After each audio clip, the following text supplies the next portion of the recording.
The Tales of Limindoor Woods by Sieglinde Francesca, Book 1, The Way of Gnome. Chapter 7. Another Story.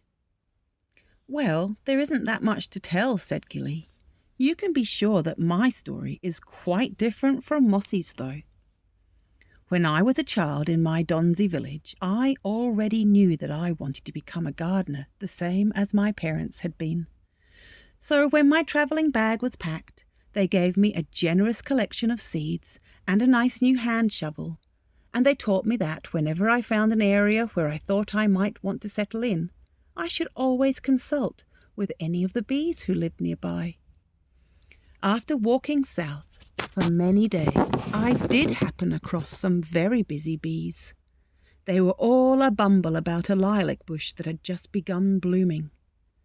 When I asked them about moving near them, they told me that their hive was tended by some tall ones, and that I probably would not wish to live there, seeing that gnomes and tall ones, don't often interact. No offence, Gus, that is just how it has always been. Then the bees told me that there were wonderful tales of a very grand royal honey palace located deep in an enchanted forest somewhere further to the south.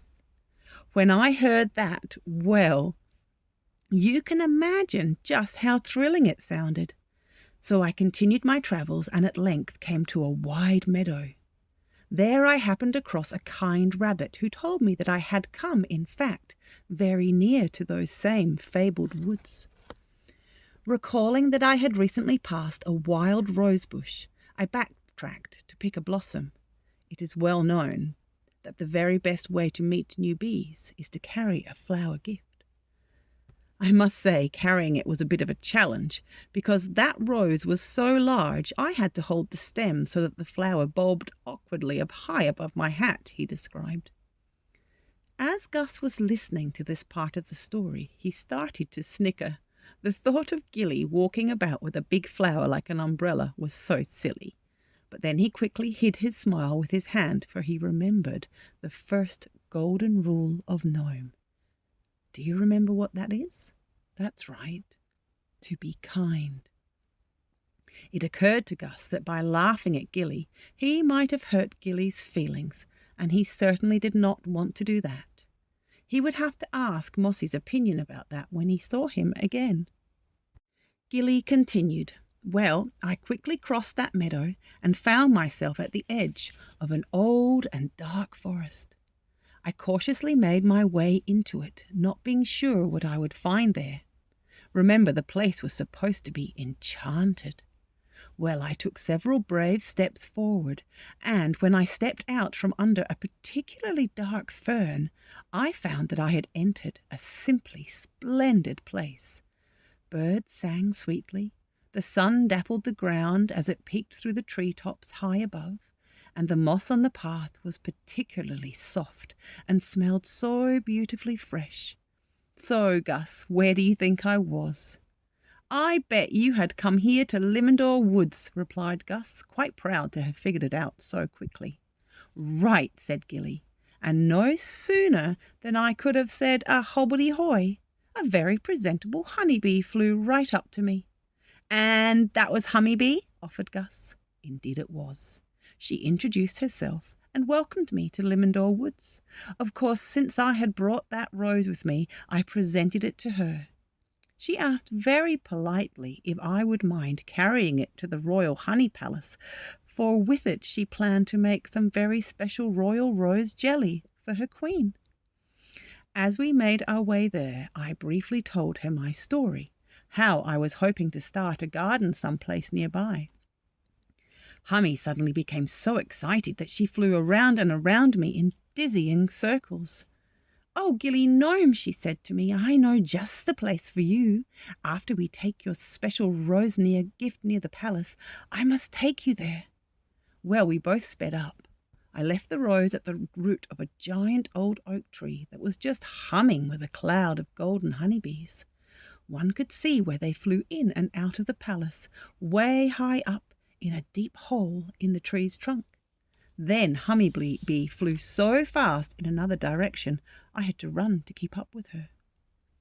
Finally, she slowed down, circled back, and said, "Here it is. Just go between these two trees and tell me what you think." "It was those two trees there," Gilly said, pointing to the same archway where Gus had entered the garden. I couldn't believe it. Although we were deep within an ancient forest, here I was looking over a beautiful, round, sun-filled clearing, just waiting for a garden to be planted in. Then she showed me where a stream ran not too far to the west, so that I would always have plenty of water. "When Hummy brought me over to this tree," he said, nodding to the tree next to them, "I immediately knew that I could turn it into an ideal gnome home." Well, I thanked her heartily and went right to work planning and planting my garden. Only when the seeds were in the ground did I start on my house. Over time, I met the other few gnomes who lived in Limindoor then, and was soon able to give them all the fruits, flowers, herbs, and vegetables that they needed. When Mother Comfrey started coming by, she, too, was very happy to use the herbs I grow. "Wait, who's Mother Comfrey?" asked a confused Gus. He had certainly not heard of her before. "Oh, she is a very special gnome, Gus. She is a healer. She lives in a charming wagon that is pulled by a trusty old hare. In her wagon she carries all sorts of wondrous things, spices, herbs, teas, and medicines. She even carries some treasures she has found along the road. It is believed that some of those things were made by the tall ones. Come to think of it, I bet you could tell us what some of those items are used for there are several mysteries there. But I must say, Gus, I find it easier to think of you as a gnome than one of the tall ones." Gus smiled at that. He liked the idea of being mistaken for a gnome. In fact, more and more he realized he wished that he was one. Gus the gnome, he thought to himself. Anyway, Mother Comfrey comes through Limindoor every so often, usually when she senses someone is not feeling well. She was here just last week when a young red squirrel chipped a tooth nibbling on a rock that he thought was a nut. That silly squirrel. She made him feel much better right away. Perhaps you will see her someday. I mean, not that I want something to happen to you, but she is very nice." Gus was thrilled with Gilly's stories. He was just getting up to leave when he remembered he had not given Gilly a gift. He reached into his pocket and brought out an amber-colored marble. "This is for you, Gilly. Thank you so much for showing me your garden." "Why, thank you, Gus. What a beautiful thing this is. It reminds me of a drop of honey." Now, you must know that Gilly Gnome was a gentle gnome, and being a gentle gnome, he knew his golden rules.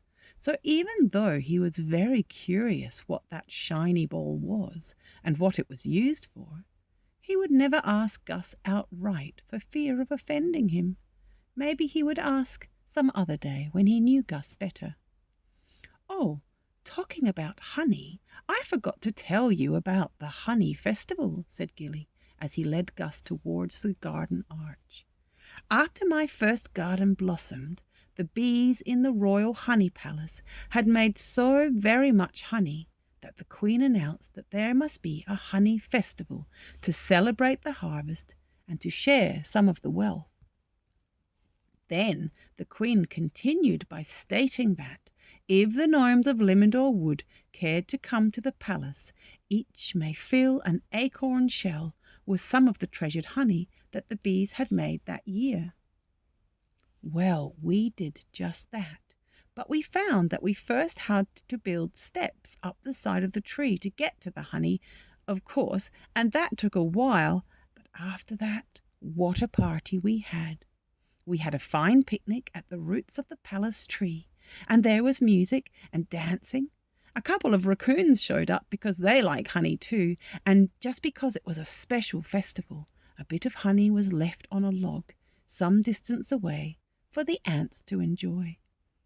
Gus thought it sounded like fun, but he wasn't sure about what it would be like to go to a picnic with a lot of huge ants walking around. Gus eventually said goodbye to Gilly and made his way back to the path and on towards home. He did find Pebble's house again after a bit of a search, and was very sorry to hear Pebbles still snoring away. "I wonder what he does all night that he must sleep all day," Gus asked himself again, as he made his way through the edge of the forest, back to the world of the tall ones.